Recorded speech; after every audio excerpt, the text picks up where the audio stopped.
रहीम, अस्सलाम वालेकुम नाज़रीन, मैं साइमा कमल, आप देख रहे हैं चीख उठा कराची। 2023 का आगाज़ हो चुका, पहला महीना भी ख़त्म होने वाला है। लेकिन अगर हम देखें तो जो स्ट्रीट क्राइम जिसके हवाले से हमने मुसलसल एक साल 2022 में भी हमने कोई हर महीने में हमारी कोशिश होती थी एक प्रोग्राम स्ट्रीट क्राइम के हवाले से हम लोग करें। लेकिन अगर हम इस महीने का आगाज़ करते हैं, ये 2023 का जो पहला महीना है, इसमें तो जो स्ट्रीट क्राइम का जो वारदातें हैं उसके हवाले से जो प्रोग्राम पहला हम कर रहे हैं ना, अफसोसनाक बात यह कि इस वक्त मैं गुलिस्तान जौहर में मौजूद हूँ।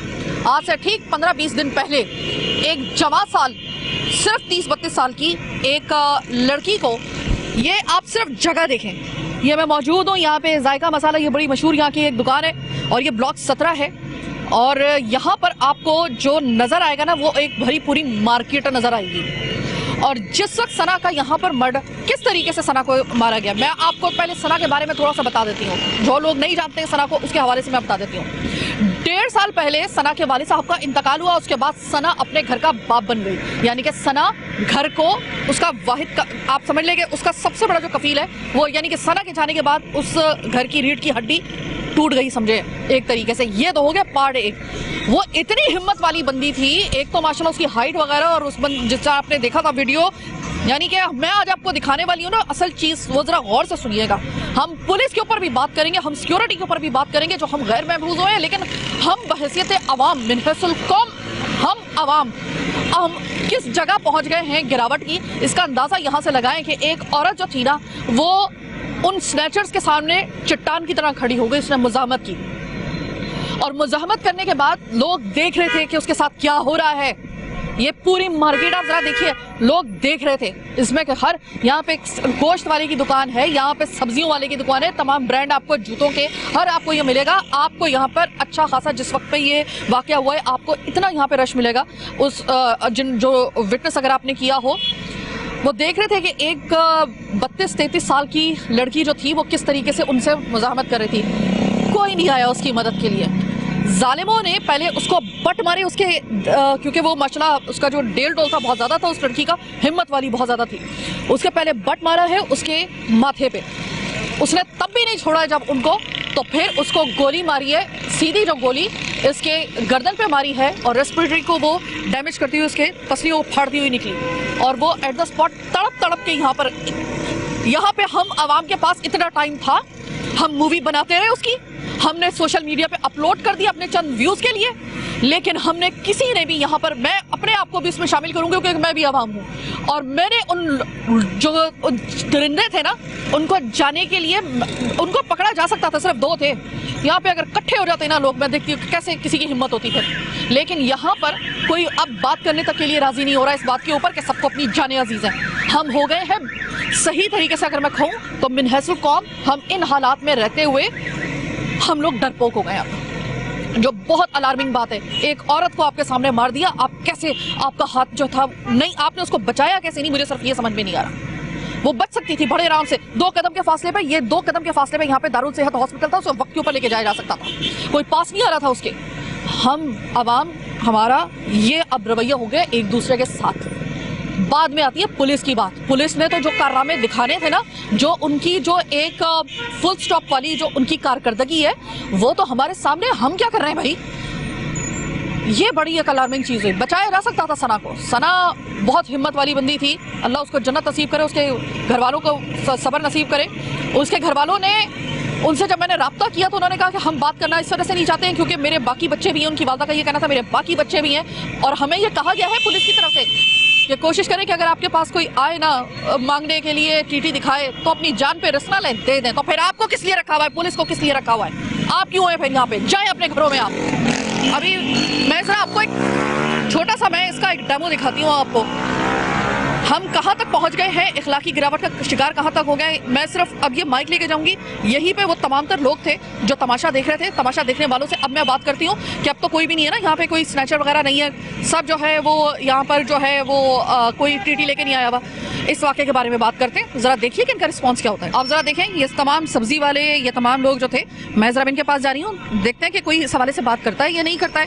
अस्सलाम वालेकुम भाई, ये बताइएगा कि आप कब से लेकर कब तक यहाँ पे अपनी सब्जी की जो है वो आपका ये ठेला लगता है? सुबह 10 बजे से रात 11 बजे तक। रात 11 बजे तक। कुछ दिन पहले यहाँ पे वो मर्डर हुआ था बिल्कुल इसी जगह के ऊपर। वो एक बंदी थी, एक गाड़ी के अंदर बैठी हुई थी, तो उससे जब लूट मार करने के लिए आए तो वो जो थे उसको गोली मार के चले गए। इसी जगह पे करे आपके सामने हुआ था वाकया?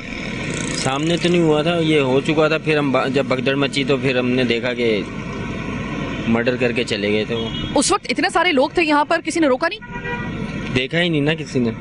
इतने सारे लोगों ने एक साथ नहीं देखा? नहीं जनाब, देखा नहीं ना, देखते तो फिर रोकते भी। मेरी बात सुने, अगर यहाँ पे मैं कहूँ ना कि यहाँ पर अगर मेरे साथ कोई स्नैचिंग हो रही हो तो मैं मान ही नहीं सकती हूँ कि यहाँ पर इतने सारे लोग हैं, किसी ने देखा ही ना हो। असल में यहाँ नहीं हुआ ना, आगे जाके हुआ था, काफ़ी आगे जाके। वो बिल्कुल सन्नाटा होता है, वहाँ सिर्फ पार्किंग होती है गाड़ियों की, आवाम होती नहीं है। आवाम होती तो फिर देखते। अगर आपके सामने वो मर्डर हो रहा होता, उसके साथ सना के साथ जो हुआ है, आप रोकते? बिल्कुल रोकते, कुछ नहीं कर सकते तो हमारे पास जो चीज़ आती है हाथ में मार के रोकना चाहते। शुक्र है, इतना तो आपने बोला, thank you so very much. इन्होंने जो कहा है कि यहाँ पर आगे चल के उस जगह पे ये वाक़या हुआ था, ठीक है? तो यहाँ से अगर मेरे सामने कुछ हो रहा हो, अभी यहाँ पे मोटरसाइकिल जो थी वो सिर्फ हल्की सी जो थी ना, वो कट लेते वक्त जो थी वो थोड़ी सी टेढ़ी हुई थी, मुझे वो तक नज़र आ रहा था। वहाँ पे गोली चल गई, यहाँ पे कैसे नहीं पता चला। पर जरा मजीद लोगों से बात करते हैं कि सब यहाँ पे मौजूद थे, यहाँ पे रोका क्यों नहीं गया। चाचा से मालूम करते हैं, ये चाचा यहीं पे होते हैं। चाचा अस्सलाम वालेकुम। क्यों चाचा, थोड़ी सी बात करें। अरे ये देखें, मैं ये चीज़ आपको दिखा रही थी, ये है, सिर्फ इनको ये पता चला है कि इस हवाले से बात करने के लिए आए हैं, उन्होंने बात करने से इनकार कर दिया। अब मैं इनसे गन पॉइंट पे तो बात नहीं उगलवा सकती ना। ये हुआ था, ये सर्दमहरी का हमारा आलम है कि हम एक दूसरे को बचाने के लिए, आपकी जब पुलिस आपका साथ नहीं दे रही है तो हमारा वाहिद सहारा या तो हम आम आवाम खुद एक दूसरे का होना चाहिए, लेकिन हम तो यहाँ पर एक औरत को नहीं बचा पाए। आपने वो देखा है उन्होंने किस तरीके से अपना मुंह पीछे कर लिया कि मैं इस हवाले से बात नहीं करना चाहता, मुझसे बात नहीं करो इस बारे से। जब बात ही नहीं करना चाह रहे तो कहाँ से सवाल पैदा होता है कि जाके उस औरत को वो बचा लेते। खुद आपको ये मैं चीज़ दिखा रही हूँ। अभी और मैं लोगों से आपकी बात करवाती हूँ, देखते हैं यहाँ पे कौन जो है वो बात करना चाह रहे हैं। इस जगह पे सना का मर्डर हुआ था, 2 कदम के फासले पर, ये यहाँ पे मैं बता रही हूँ। ये इतना मसरूफ शायरा है, मैं कहती हूँ कि इस वाक़े के बाद से हमारे पास वो हद ख़त्म हो जाती है कि जहाँ पर हम एक्सपेक्ट कर सकें कि कोई आकर हमारी मदद करे। अब किसके पास जाए बंदा। मैं अभी एक यहाँ पर और चाचा हैं, मैं ज़रा उनसे बात कर लूँ। अस्सलाम वालेकुम चाचा, मुझे ये बताइएगा चाचा, आप कब से लेकर कब तक होते हैं, कितनी टाइमिंग होती है आपकी यहाँ पर खड़े होने की? जी मैं यहाँ पे होता हूँ 8 बजे तक, रात 8 बजे तक। चाचा वो कुछ दिन पहले वो एक बंदी को इधर ही जो था वो डकैती के ऊपर मार के गए थे, तो ये मुझे बताएं, इस वक्त आप यहाँ पर थे? मैं उस दिन इधर ही था। अच्छा हाँ। तो चाचा उसको किसी ने बचाया नहीं, मतलब इतने सारे लोग यहाँ पे थे? जी वो मसला ये है कि मेरा ठेला होता है वो सामने, हाँ। मैं उधर खड़ा था, जनाली मॉडम इधर हुआ है, इधर आगे कहीं नहीं। तो और जो यहाँ पे लोग थे उनमें से कोई आया था उसको बचाने? बड़ी दुनिया पहुंची है जी, जब जनाजा गिरा हुआ था। नहीं, वो तो जब गिर गया तो गिर गया, फिर तो आए भी तो क्या है। जब वो उसके साथ डकैती हो रही थी, कोई रोकने के लिए आया था? इतने सारे लोग? ये इस बात का मेरे को पता नहीं है। ठीक है चाचा, आपको बहुत बहुत शुक्रिया चाचा, काम करें अपना।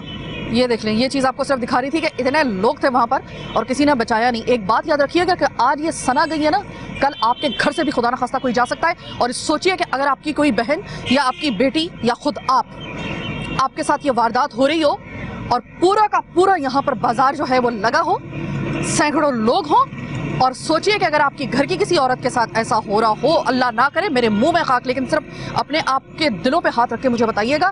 और वहाँ पर आपको ये देखें कि खुदा ना खास्ता उसके साथ ये हादसा हो जाए, उसके साथ भी वही हो जो सना के साथ हुआ है, और उससे कोई बचाने के लिए ना आए, आपको कैसा लगेगा? आपको जब पता हो कि उसकी जान बचाई जा सकती थी, नहीं बचाई जा सकी। जान बचाने से ज़्यादा हमारा फोकस जो था ना, वो कैमरे से मूवी बनाने पे था, तड़पती हुई औरत का। उसको सोशल मीडिया पे अपलोड करने के लिए हमारे पास टाइम था। 2 कदम के फासले पे ये दारुल सेहत हॉस्पिटल था, उसको कोई हॉस्पिटल नहीं लेके गया, उसको वक्त के ऊपर ले जाते, वो इतनी जानदार बंदी थी, शायद बच जाती। अल्लाह सबकी बच्चियों को, सब लोगों को महफूज रखे। लेकिन अगर आप मुझसे पूछेंगे कि इस वाक़े का लाहासिल क्या है, माजरत के साथ इसमें हम पुलिस को तो जो बाद में कहेंगे, पहले तो हम अपना एहतजाब करें अंदर से। हम कहाँ पे जा रहे हैं भाई?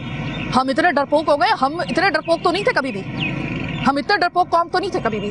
हमें तो बचपन से ये सिखाया गया था कि जब ऊपर औरत के ऊपर बात आती है ना, तो फिर मर्द जो होता है ना, वो सिर्फ ये नहीं देखता कि उसके घर की औरत है या कोई बाहर की औरत है, फिर तमाम घर की औरतें और उस औरत में कोई फ़र्क नहीं रहता है, फिर सबकी बहन एक ही जैसी होती है। मुझे तो बचपन में यही सिखाया गया था कि हमारा मुआशरा शायद मगरिब से इस तरह से अलग है। फिर अब ना तो हम मगरिब की कोई हम लोग अच्छी चीजें अपना सके, जो एक दो हमारे अंदर कुछ अच्छी इखलाकी चीजें रह गई थी वो भी गई हमारे पास से।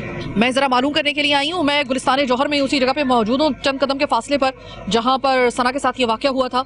मैं जरा थोड़ा सा लोगों से बात करूँ। अस्सलाम वालेकुम। वालेकुम सलाम। 33-32 साल की एक जवान औरत को जी जी जी गोली मार के उसको ब्लॉक हलाक कर 17 वाला दिया। वाकया। ब्लॉक 17 वाला। इस वाकये ने आपको कितना हिलाया है? इसने तो ऐसा कर दिया कि बस अब हम सेफ ही नहीं है। अगर कोई सेफ है तो वो खुद से हो सकता है सेफ, लेकिन हालात जो कि हम टैक्स पेड कर रहे हैं पुलिस के लिए, रेंजर के लिए, हुकूमत के लिए, वो हमारी सेफ्टी नहीं कर रही, वो हमारी सेफ्टी नहीं कर रही। लिहाजा हम टैक्स देकर भी अनसेफ है। आउट ऑफ कंट्रोल सिर्फ कराची में। आउट ऑफ कंट्रोल से आपकी मुराद अगर ये है कि लेडीज और बच्चों का भी ख्याल नहीं रखा जा रहा, तो ये है आउट ऑफ कंट्रोल। जबकि दूसरे इलाकों में हमने देखा वो वारदात करके अपना चले गए। हाँ। और मुझे तो उस वक्त झटका लगा था, कब, जब हमारा CCPO कह रहा था वो जो अगर कोई पिस्तौल दिखा के मांगे तो उसको दे दो अपनी जान। दे दो। उस टाइम तो झटका लगा कि ये क्या रहे हैं भाई, अपनी गश्त बढ़ाओ, नफरी बढ़ाओ, ऐसा तरीका इख्तियार करो कि जिसकी वजह से हम सेफ हों, हमारे टैक्स जो पे हो रहा है उस टैक्स पर कुछ रिप्लाई मिले, हम अपने आप को सेफ महसूस करें। यहाँ तो अनसेफ है। यानी CCPO साहब की बात सुनकर के जब उन्होंने ये कहा कि अगर आपसे कोई गन दिखा के कुछ मांग रहा है तो आप दे दें, हुज्जत मत करें। मत करें। हम इसीलिए तो पैदा हुए हैं कराची वाले कि हुज्जत थोड़ी करें, हुज्जत करेंगे अपने मतलब इसके ऊपर एक CCPO के ये अल्फाज बड़े अफसोसनाक। एक लिहाज से वो सही है, लेकिन इस लिहाज से गलत है कि आप सिक्योरिटी क्यों नहीं बढ़ा रहे हो। हम तो अनसेफ महसूस करके दे दें। आप हमारी सेफ्टी क्या कर रहे हो? आप टैक्स पेड से तनख्वाहें ले रहे हो, क्यों? बिल्कुल सही, लॉजिकल है ना। बिल्कुल लॉजिकल। आप क्यों नहीं सिक्योरिटी बढ़ा रहे हो? आप अपनी पेट्रोलिंग, अब वो पेट्रोलिंग होती है तो वो यही होता है, बस इधर से घूमते उधर गए, उधर से घूमते उधर गए, उनको पकड़ रहे होते हैं, चोरसी और फीमियों को। भाई डाकू को तो कोई भी हाथ नहीं लगा रहा, सच्ची बात है। और जब पकड़े जा रहे हैं वो कुछ दिन के बाद वापस सड़क पे नजर आ रहे हैं। क्या हुआ है, मेरा अपना बच्चा बाहर होटल पर बैठा हुआ था, मोबाइल ले गए पिस्तौल दिखा के। सर ये जो गुलिस्तान जौहर हो गया, अब तो खैर कोई रही नहीं ना, कोई बाउंड्री नहीं रही है। ये स्ट्रीट क्राइम्स की वारदातों में गोली चलना, जान लेना अब ये नॉर्मल हो गया है। आप क्या कहेंगे इस हवाले से? अभी कुछ दिन पहले सना नाम की एक 33-32 साल की ब्लॉक 17 में उस लड़की को इस गोली मार के उसको मार दिया गया, जान से मार दिया गया। इस वाकये ने आपको कितना जो है वो ज्यादा झंझोड़ा है?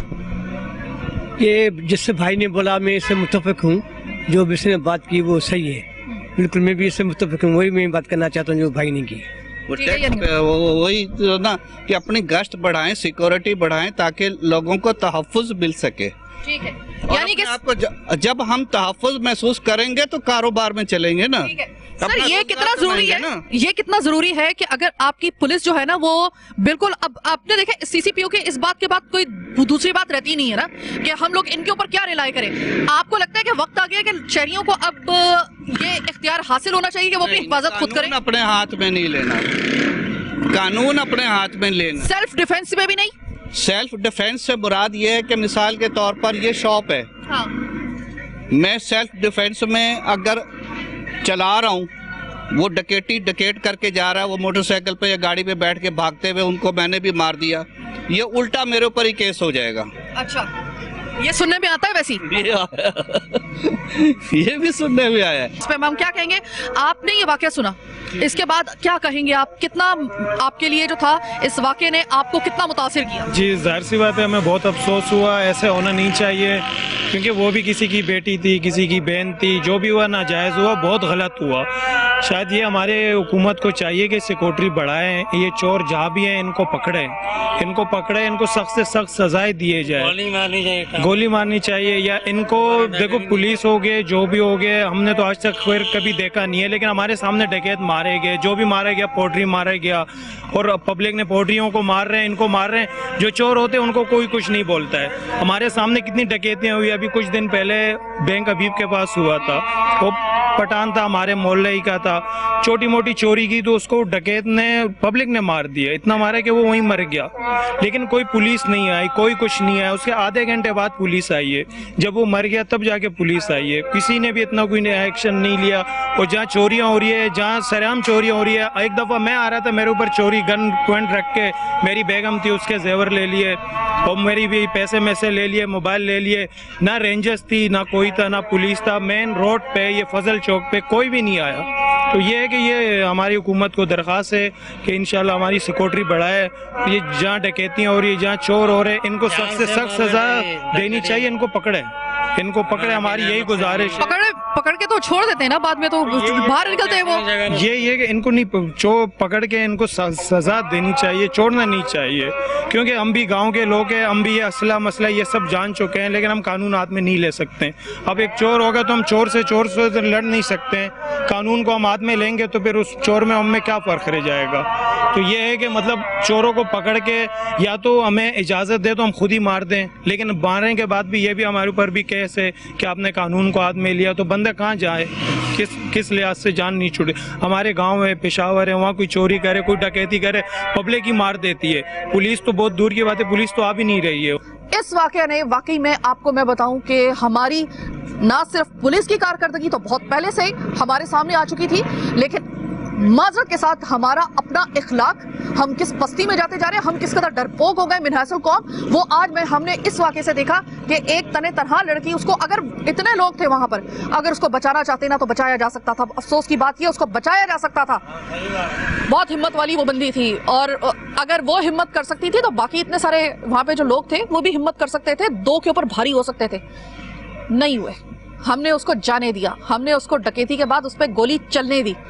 यहाँ पे हम भी बराबर के मुजरिम हैं, मिनहासुल कौम, जो वहाँ के लोग थे मिनहासुल कौम, हम इसके मुजरिम हैं। छोटी सी एक ब्रेक का वक्त हुआ है, ब्रेक के बाद वापस जाएंगे अपने बहादुराबाद के उस होटल में और उस इर्द गिर्द के लोगों से मालूम करेंगे, उस जगह पे लोगों से मालूम करेंगे कि भाई वो जो दर्जन भर के करीब लोगों को होटल में दिन दहाड़े लूट कर गए, यानी कि उस वक्त जिस वक्त तकरीबन जो थे वो भरा पूरा वहाँ पे पूरा होटल था, वहाँ पे आपको गन पॉइंट पे जब लूट कर गए तो कोई पुलिस नाम की वहाँ पे कोई चीज़ थी या वहाँ पे कोई ऐसी फोर्स थी या नहीं थी, और अगर थी और आपके इतने साथ बड़ा वाकया हो गया और ये चेन के साथ वाकया चल रहे, इसने आपको क्या सबक हासिल करने पर मजबूर किया है इस एक वाकये ने, बल्कि ये जो लगातार चेन के साथ वाकया चल रहे, क्या उन्होंने आपको सोचने के ऊपर मजबूर किया, ये जानेंगे प्रोग्राम के दूसरे हिस्से में। मेरे साथ रहिएगा।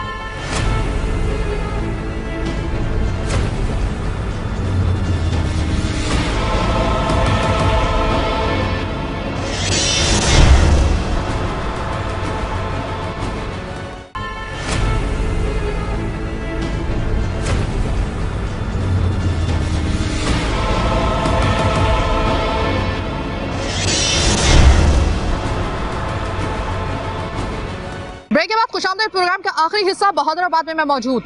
मैं जौहर से मैं सीधी बहादुराबाद में आई हूँ। बहादुराबाद में क्यों आई हूँ? क्योंकि आपने देखा होगा कि एक और, वैसे तो अब ये सिलसिला चल पड़ा है ना, पूरे कराची के अंदर कोई जगह शायद ऐसी में बची नहीं है।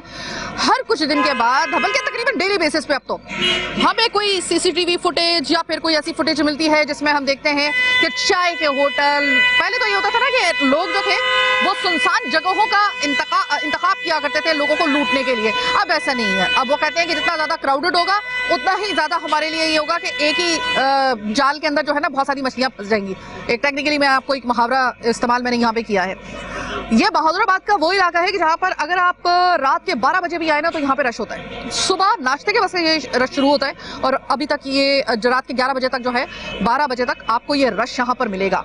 ऐसे में दिन ऐसे वक्त में जिस वक्त यहाँ पे इतना रश हो, चाय के होटल में बैठे हुए लोगों को, दर्जन भर लोगों को एक पूरा ग्रोह आता है लुटेरों का, स्ट्रीट क्रिमिनल्स का, और वो सफाया करके चला जाता है। मोबाइल ले जाते हैं, पैसे ले जाते हैं, और उनको बाकायदा तौर पे जो है ना वो जिस अंदाज में उनको कर रहे होते हैं, कराची वालों की बेबसी उस वक्त नजर आ रही होती है। वो जो स्नैचिंग यहाँ पर करके गए कल रात को, ठीक इसी वही वाला पूरा जो ग्रुप था वो बिल्कुल पीछे की साइड पर वहां पर यही कार्रवाई करके गया। अब तो हालत ये हो गई है कि शायद ही कोई ऐसी आपकी गली बची हो, कोई आपका ऐसा मोहल्ला बचा हो, कोई आपका अब होटल तक तो बचा नहीं हुआ, तो आप कहाँ पे जाके किस दीवार पे जाके अपना सर मारेंगे। ये अगर मैं देखूं, ये मेरे ऑफिस से 2 कदम के फासले पर है, तो पुलिस का तो खौफ खत्म हो ही गया था इन लोगों को, शायद अब मीडिया का भी खत्म हो गया है, क्योंकि सामने कैमरास वगैरह सब उनको पता है कि अगर हमारी किसी ने फुटेज बना ली, हमें किसी ने अगर यहाँ पर पकड़ लिया, किसी मीडिया वाले ने की नज़र में हम आ गए, तो हमें जो है वो पहचान में आ जाएंगे। कोई खौफ नहीं। खौफ कैसे होगा जब आपका शहरी बेअमान हो चुका हो, शहर ही आपका लावारिस हो चुका हो। मैं आज कहती हूँ कि आज आप ना डिक्लेयर कर दीजिए ऑफिशियली कि कराची लावारिस है। ज़रा इस यहाँ पर मैं आई हूँ तो ज़रा मैं आपको उस दिन की क्या रुदाद है वो मैं आपको ज़रा दिखा देती हूँ, सुना देती हूँ। यहाँ पर इस जगह के ऊपर ये सामने ये जो चाय का होटल है, ताज होटल, और ये इसके साथ ही चार्मिंग बर्गर, और ये वो है जहाँ पर लोगों को इन जगहों के नाम जो है वो फिंगर टिप पे इस वजह से याद है क्योंकि यहाँ पर लोगों का जो काम करने वाले लोग हैं, अच्छा जिनको लूटा है ना, वो कोई लैंडलॉर्ड नहीं थे, वो बहुत ही कोई बेचारे मीडियोकर्स थे जिनको लूटा गया है। तो अब आप मुझे खुद बताएं कि इसके ऊपर हम लोग किसका गिरेबान कब पकड़ना है, बस इतना बता दीजिए। आपका ये पिज़्ज़ा फ्राइज़ की आपकी यहाँ पे ये दुकान है, तो ये मुझे बताइएगा उस दिन आप थे पहले, ये बताइए कि मौजूद थे यहाँ पे या नहीं? जी बिल्कुल, जब यहाँ पर डकैती हो रही थी, मैं अपना काम कर रहा था, डकैती यहाँ पर हुई थी, तकरीबन कोई लोग आए और 10-15 सेकंड के अंदर यहाँ पर तकरीबन सब लोगों से मोबाइल छीन कर ले गए। हम यहाँ पर काम करते हैं लेकिन डर डर के करते हैं, पहले तो रात में होता था, अब दिन दिहाड़े पब्लिक प्लेस में मोबाइल छीन के ले जाते हैं, हम बिल्कुल भी सेफ नहीं। अब देखें आप, वो तो जो आए थे ना जिनके साथ डकैती जो भी स्नैचिंग की जो वारदात थी वो करके गए, वो तो आए हुए थे यहाँ पर चाय पीने के लिए या नाश्ता करने के लिए या खाना खाने के लिए। आप लोग वो हैं कि जो अपने दिन के 12 से 13 घंटे इधर ही गुजारते हैं। जब ये जगह जो जिसमें अभी आप देखें कि तिल धरने की जगह नहीं है, इतने रश की जगह पे क्या बिल्कुल ही वो बेखौफ हुए हुए थे कि उनको ये नहीं पता था कि लोग जो हैं वो यहाँ पे उनको पकड़ लेंगे। 2 कदम के फासले पे चैनल है यहाँ पर, तो कोई उनको खौफ नहीं था क्या? जी वो बिल्कुल मरने या मारने आए तो उन्हें बिल्कुल भी खौफ नहीं था। वो आए यहाँ पर चाय वगैरह जो भी इधर पहले फिरते रहे, फिर तकरीबन 15 से 20 सेकंड के अंदर यहाँ से गेम करके चले गए। मतलब वो इतने न डर थे, उन्हें बिल्कुल भी डर नहीं था, खौफ नहीं था कि कुछ भी हो सकता है, या मरने या मारने आए थे, वो उन्हें बिल्कुल भी खौफ नहीं था। अच्छा ये बताएं कि देखिए आप लोग वो लोग हैं कि जाहिर है कि सारा दिन आपकी जो अर्निंग होती है वही आप लेकर जाते हैं ना। अब वो अर्निंग अगर मतलब आपके उनको पता है कि इनके पास अर्निंग सारी दिन की यही है, तो खौफ नहीं होता कि यार एक झटके में चंद सेकंड के अंदर मुझे मेरी उस अर्निंग से महरूम कर दिया जाएगा, और हो सकता है कि अगर मैं कोई शोर शराबा मचाऊं तो मुझे खुदा ना खासा गोली भी मार दे। तो ये एक खौफ है दिल में कि अगर आज दिन दिहाड़े हम महफूज नहीं है तो फिर तो कल भी हम महफूज नहीं होंगे। जी बिल्कुल, बहुत ज्यादा खौफ है। वो आते हैं और मारना तो जो है वो एक अलग बात है। सारा दिन की जो मेहनत मजदूरी है, कमाई है, वो भी हमसे छीन के ले जाते हैं। और हमें पहले तो नाइट में होता था, अब डे में भी हम तकरीबन कंफ्यूज रहते हैं कि कोई आएगा यार मार के चला जाएगा, पैसे छीन के ले जाएगा। इस वजह से हमें बहुत खौफ है। और ये बताइए इससे पहले कभी ऐसा वाकया हुआ है या नहीं? इससे पहले तो तकरीबन मुझे तो अभी यहाँ पर तकरीबन 1 महीना ही हुआ है, इससे पहले का मुझे पता नहीं, लेकिन कराची में वारदातें होती रहती हैं, पहले भी हुई थी, सुना है यहाँ पर के पहले भी वारदातें हुई हैं। अस्सलाम वालेकुम। वालेकुम सलाम। भाई माशाल्लाह आपका ये बर्गर पॉइंट तो बहुत चलता है, मैं देखती हूँ कि जब भी मैं दोपहर को आऊँ या शाम में आऊँ आपका रश बड़ा होता है। क्या ये जो वारदात हुई थी बिल्कुल आपके सामने हुई थी? जी जी बिल्कुल। तो इतने रश में कोई खौफ उनके चेहरे पे नजर आ रहा था? नहीं, कुछ नहीं, वो ऐसे आए 25 से 30 सेकंड में, पता ही नहीं चला, वो आके फरार हो गए। आप लोगों से कुछ लिया?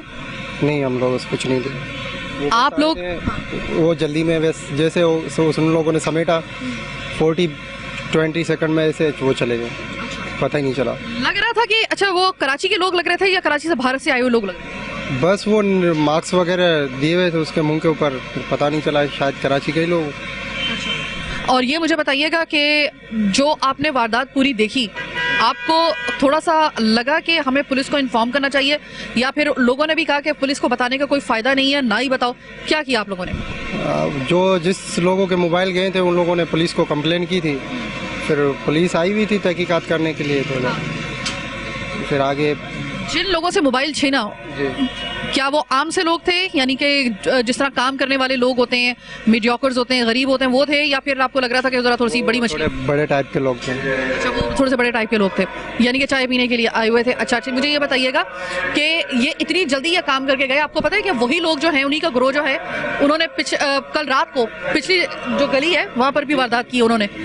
तो आपको थोड़ा सा खौफ नहीं हो रहा कि आप लोगों ने तो इधर ही खड़ा होना होता है, इधर ही तो रश का अब उनको कोई खौफ नहीं रहा है, तो कोई खौफ है कि किसी वक्त भी कोई वो इस दफ़ा तो वो जल्दी में आपको छोड़ गए थे, अगली दफ़ा हो सकता है ना छोड़े? अभी तो खतरा ही होता है, टेंशन रहती है हर टाइम, क्योंकि उन लोगों के पास तो सब कुछ मौजूद होता है। हमारे को तो डर लगता है, इधर खड़े हुए हैं, हमारी जान को भी खतरा हो सकता है। अस्सलाम वालेकुम सर। वालेकुम अस्सलाम। सर 2 कदम के फासले पर एक ऐसा वाकया होता है जो कि कोई नया नहीं है, अफसोस की बात यह है कि वो नया नहीं है, लेकिन ये 2 कदम के फासले पे हुआ है। सर वो जिनसे लूटमार की गई ना, वो तो आए हुए थे चाय पीने के लिए, आप लोग वो हैं कि जो अपनी पूरी जमा पूंजी जो पूरे एक दिन की होती है ना, वो लेके यहीं पे आपको खड़ा होना पड़ता है। जी जी। इस वाकये की वजह से आप अपने आप को कितना गैर महफूज तस्वुर कर? मैं टोटली उस वाक़े से पहले भी अपने आप को गैर महफूज समझता हूँ। सुबह घर वालों को कह के आता हूँ बेटा शाम को मेरी वापसी होगी नहीं होगी मुझे नहीं पता।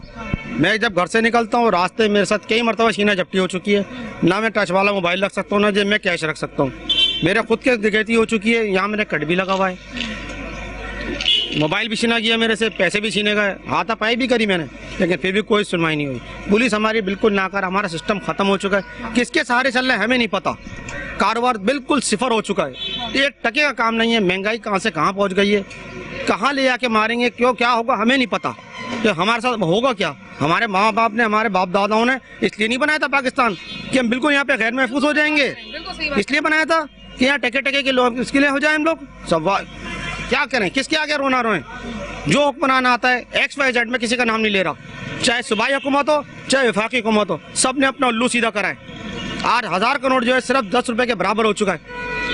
गरीब आदमी है, मैं अपने कितने आदमी वर्करों को निकाल चुका हूँ यहाँ से, नहीं है मेरे पास काम, मैं कहाँ से रोजगार दूँ उनको, अब बताएं आप। और जो 2 पैसे अगर आप लोग कमा भी लेते हैं तो वो ये ले जाते हैं, बदबख्त आके आपसे छीन के ले जाते हैं। पुलिस आती है बाद में कहती है आप लोगों ने क्यों नहीं पकड़ा। भाई मैं पैसे दूंगी अपनी जान को बचाऊं, मेरे पीछे जो है 10 आदमी खाने वाले हैं, अगर मैं उनसे भिड़ जाऊंगा मुझे मार देंगे, मेरे घर वालों को पीछे क्या होगा। वो मुझे ये बोलते हैं उनके यहाँ स्टाफ को, मेरे ये बोलते हैं आप लोग पकड़े उनको डाकुओं को, हम यह काम हमारा है। बाद में आप आते हो शरीफों को पकड़ते हो, ये चेकिंग वो चेकिंग, गाड़ी की चेकिंग, अरे यार सब बेकार बातें हैं। जगह जगह कैमरे लगे हुए हैं, ये कैमरे लगाने का कोई फायदा नहीं है कि हमने इतने 1000 कैमरे लगा दिए, इतने सैकड़ों कैमरे, बेकार है, टोटली बेकार। हमारी पुलिस फोर्स का कोई काम नहीं, हमारी सिक्योरिटी लाइन जैसे किसी का, रेंजर्स भी है यहाँ, पुलिस भी है, फौज भी है, सब कुछ है, फिर क्या हो रहा है, ये कौन करवा रहा है, सबको सब कुछ मालूम है।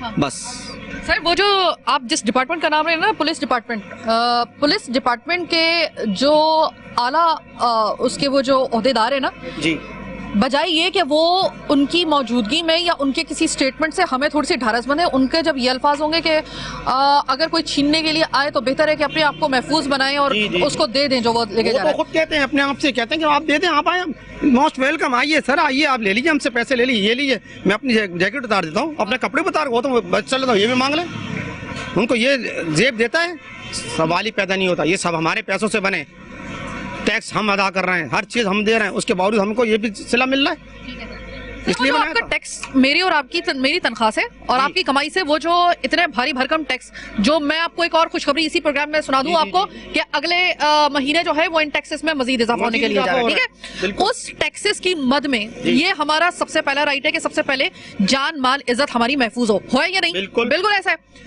ये जो पुलिस है और ये जो हमारी जितनी भी मतलब पुलिस को ही मैं सबसे पहले बात कहूंगी, कराची और सिंध पुलिस को, कि इनकी जो तनख्वाह है ना, वो अगर हम टैक्स अदा ना करें तो इनकी तनख्वाह नहीं आ सकती। क्या उनका ये स्टेटमेंट, क्या हर वारदात के बाद दूसरी वारदात का होना, जो जिस ग्रोह ने यहाँ पर डकैती की है उस दिन, तो पिछली गली में जाके रात को फिर उन्होंने उसी ग्रुप ने की है, तो आपको नहीं लगता कि इस वक्त जो है वो पुलिस में रिफॉर्म्स की जरूरत नहीं है, हमें पुलिस ही चेंज चाहिए? पुलिस चेंज चाहिए, मेरे मुंह की जुबान की आपने बात छीन ली खुद ही, हमें तो बिल्कुल पुलिस चेंज चाहिए, या फिर हमें ऐसा डंडा चाहिए। खुद मैं आपको बता रहा हूँ, आप बुरा नहीं माने, चाहे हमारे हुक्मरान सुन लें, कोई भी सुन लें, हमें चाहिए इस वक्त बेहतरीन इनकलाब किसका? आयतुल्लाह खुमैनी का।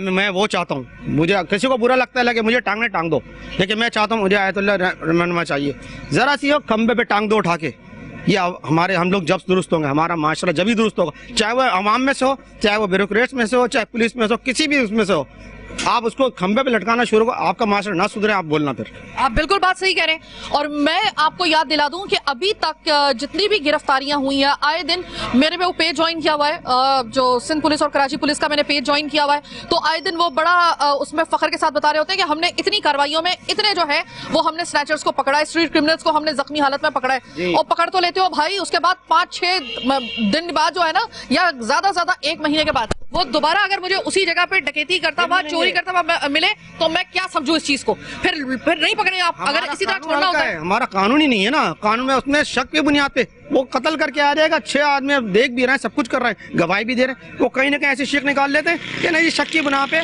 इसने ये नहीं किया।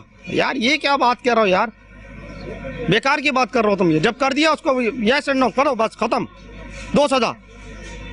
सर ये मैंने सुना है कि इधर पहले भी वारदात हो चुकी है इस तरह की, अक्सर बेशतर होती रहती है। होती रहती हैं, बिल्कुल होती हैं। सही है, ये बात दुरुस्त है? बिल्कुल दुरुस्त है। और हैरत की बात यह कि उस ग्रुप की वो जो आया था, ये वो अगर ग्रुप सुन रहा है, ये मत सोचे कि मैं आपकी कोई तारीफ कर रही हूँ।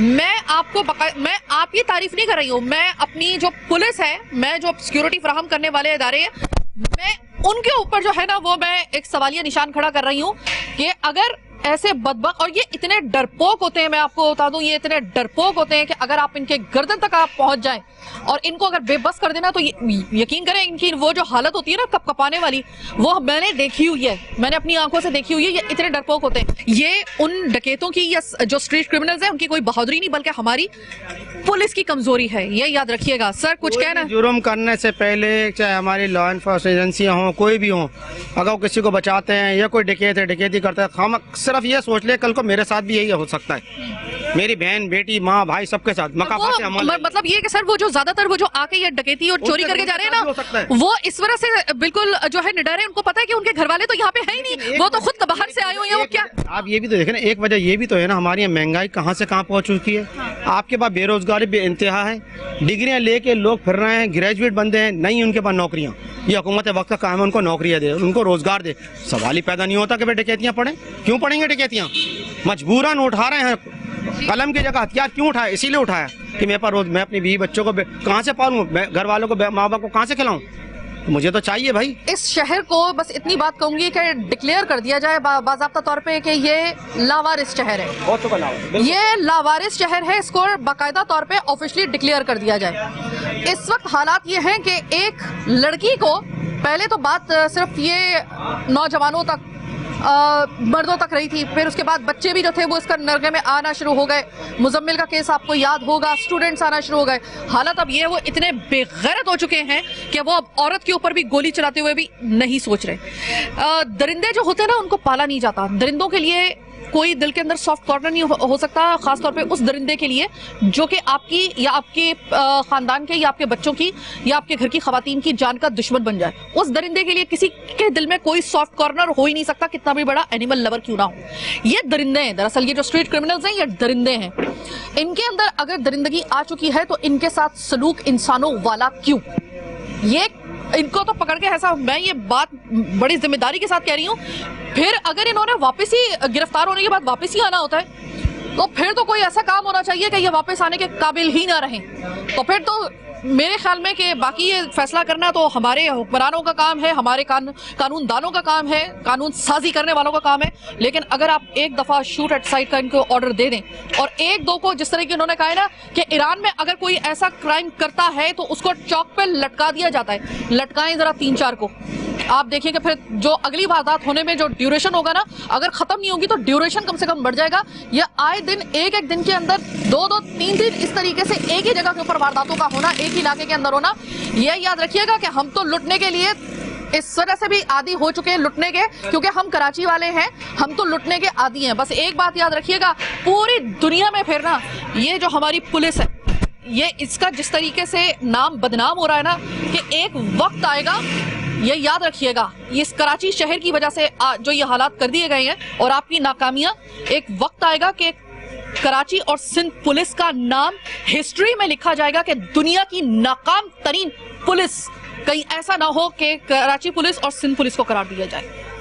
आपकी ना हम अगर ये समझ रहे हैं कि हम आपको डिग्रेड कर रहे हैं या हम लोग आपके पीछे लट लेके पड़ गए, ऐसी बात नहीं है। हम सिर्फ आपकी नाकामियां, आपका जो फ्लॉज हैं वो हम आपको दिखा रहे हैं, जिसकी वजह से आज ना मेरी जिंदगी महफूज, ना किसी बच्चे की जिंदगी में, और ना कोई अपना तहफ़्फ़ुज़ चाहिए बस। आपको तहफ़्फ़ुज़ चाहिए। मुझे मेरे बच्चों को, मेरे शहर को तहफ़्फ़ुज़ चाहिए बस, मुझे और कुछ नहीं चाहिए।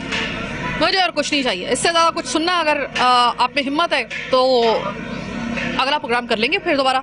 उम्मीद है कि उस वक्त तक हो सकता है कि ये जो आपके पे दर पे इजलास हो रहे हैं, जिन इजलासों को कोई फायदा नहीं होता सिक्योरिटी के नाम के ऊपर, हो सकता है कि कोई एक आधा आपका इजलास कामयाब हो जाए। हमने तो आपको दिखा दिया है ये पहला महीना 2023 का, ये भी बिल्कुल इसी तरीके से बेअमानी की हालत में गया है, जिसमें एक मासूम लड़की की जान भी जा चुकी है ब्लॉक 17 गुलिस्तान जौहर में, सना नामी लड़की की। बहरहाल देखते हैं फरवरी का महीना जब हम ये प्रोग्राम करेंगे, इसका दूसरा हिस्सा करेंगे इंशाल्लाह ताला, देखते हैं उसमें कोई बेहतरी आती है या नहीं आती, या फिर हालात ऐसे के ऐसे ही रहते हैं, या फिर और हो सकता है बिगड़ जाए। तब तक के लिए मुझे अपनी टीम के साथ दीजिए इजाजत। अल्लाह ने के बाद।